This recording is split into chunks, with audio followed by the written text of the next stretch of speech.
Hello everyone, welcome back to SA entertainments. Trivikram Srinivas అలాగే మహేష్ బాబు ఇద్దరి మధ్యలో వస్తున్న మూడవ చిత్రం గుంటూరు కారం. ఈ మూవీ రివ్యూ ఎలా ఉందో ఇప్పుడు చూద్దాం. వెంకటరమణ ఫ్రమ్ గుంటూరు మిర్చి వ్యాపారం చేస్తూ ఉంటాడు. అయితే తన తల్లి మాత్రం అతన్ని దూరంగా పెట్టి రాజకీయాల్లో వెలుగుతూ ఉంటుంది. తాత మాత్రం తల్లిని కొడుకుని కలపకుండా చూస్తూ ఉంటాడు. అసలు తల్లిని కొడుకుని ఎందుకు కలపకుండా ఉంచుతున్నాడు, అసలు ఎందుకు అడ్డుపడుతున్నాడు అనేది మిగిలిన కథ. మహేష్ బాబు తన ముందు సినిమాల్లో చేసిన పొరపాట్లన్నీ పక్కన పెట్టి ఫుల్ లెంత్ మాస్ రోల్లో కనిపించాడు. ఎప్పుడు షర్ట్ నలగకుండా చాలా క్లీన్ గా ఉండే మహేష్ బాబు ఈ మూవీలో మాత్రం చాలా మాస్ గా, చాలా రఫ్ గా మనకి ఈ మూవీలో ఏ మూవీలో కనబడిన విధంగా ఈ మూవీలో కనపడారని చెప్పుకోవచ్చు. ఈ మూవీలో బాగా అందరికీ నచ్చుతుందనమాట. ఈ ఫ్యాన్స్ కి, ఎస్పెషల్లీ ఫ్యాన్స్ కి మాత్రం పండగనే చెప్పాలి.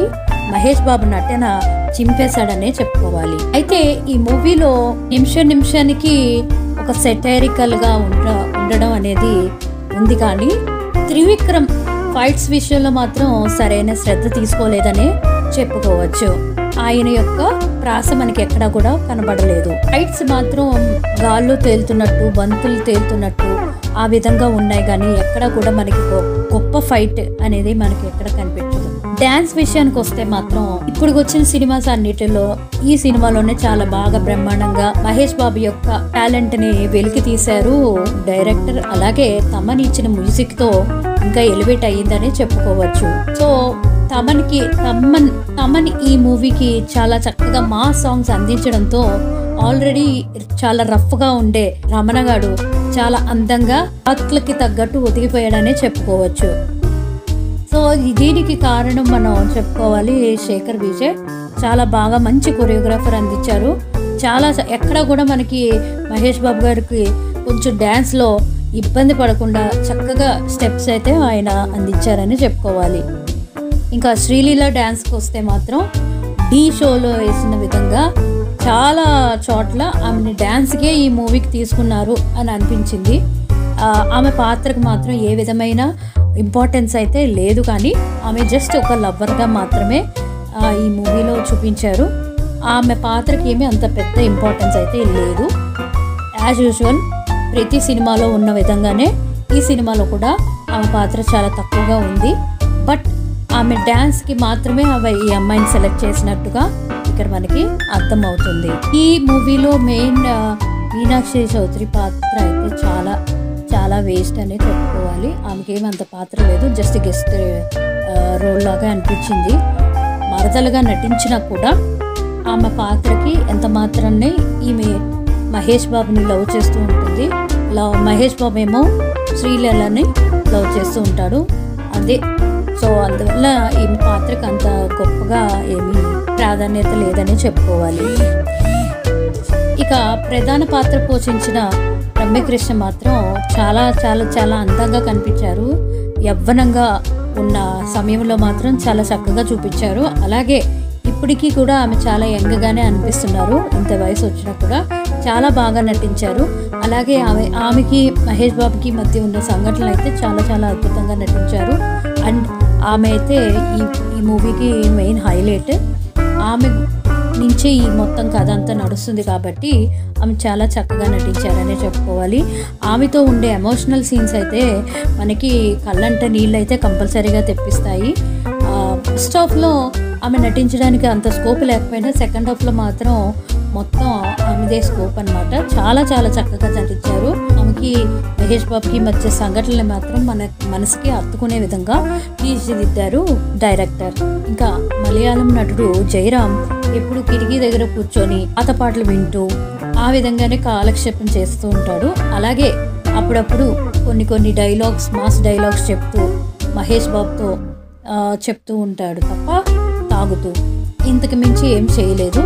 ఈ మూవీకి మెయిన్ మైనస్ అయితే జయరామ్ అలాగే మీనాక్షి, వీళ్ళిద్దరి పాత్రలు అంత గొప్పగా అయితే ఎక్కడ కనిపించలేదు. ఈశ్వరరావు ప్రతి సినిమాల్లో ఒకే విధంగా అంటే లైక్ కోపంగా గుంటూరు స్లాంగ్లో చాలా చక్కగా కనిపించినప్పటికీ మనకి చాలాసార్లు ఈమె అదే విధంగా చూసామనే భావనమే మనకి కలుగుతూ ఉంటుంది. బట్ ఈమె కూడా చక్కగా నటించారు. ఈమెకి కొద్దిగా ఇంపార్టెన్స్ ఉండే పాత్రనే ఇచ్చారన్నమాట. ఇక వెన్నెల కిషోర్ పాత్ర కొంతవరకు అయితే పర్వాలేదు. అలాగే అజయ్ మనల్ని నవ్విస్తాడు, కానీ ఎక్కువసేపు కొంచెం డ్రాగ్ చేశాడని అనిపించినా బట్ పర్వాలేదు, మనకి నవ్వించే చక్కగా అనిపిస్తుంది అజయ్ సీన్స్ మాత్రం. ఇక జగపతి బాబు విషయానికి వస్తే ఈ మూవీకి అంత స్కోప్ లేకపోయినా సునీల్ కూడా వీళ్ళిద్దరు పాత్రలు కూడా పెద్దగా స్కోప్ని మనకు అందించు. ఏమి పెద్ద ఎలివేషన్ ఫైట్స్ కూడా ఏమి జరగవు వాళ్ళిద్దరి మధ్య. వాళ్ళు ఉన్న సీన్స్ మాత్రం అంతగాని ఎక్కువ పండలేదనే చెప్పుకోవాలి, అంత బాగాలేదని కూడా చెప్పుకోవాలి. రామ్ రమేష్, ప్రకాష్ రాజ్ పాత్రలో మనం చాలా సినిమాల్లో చూసే ఉంటాం. అసలు ఎందుకు ఇలా తీశారు అనేది నాకే అర్థం కాలేదు. గుంటూరు కారం మూవీలో ఈ మూవీకి మెయిన్ మైనస్ ఏంటంటే స్ట్రాంగ్ విలన్ లేకపోవడం.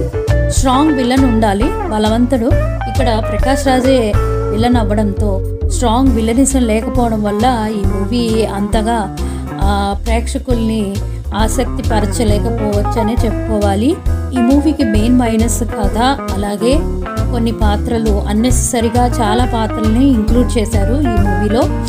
అదే కాకుండా ఈ మూవీలో ప్రత్యేకంగా చెప్పుకోవాలంటే బ్యాక్గ్రౌండ్ స్కోర్ చాలా వర్స్ట్గా ఇచ్చారనే టాక్ వచ్చింది, అది నిజం కూడా.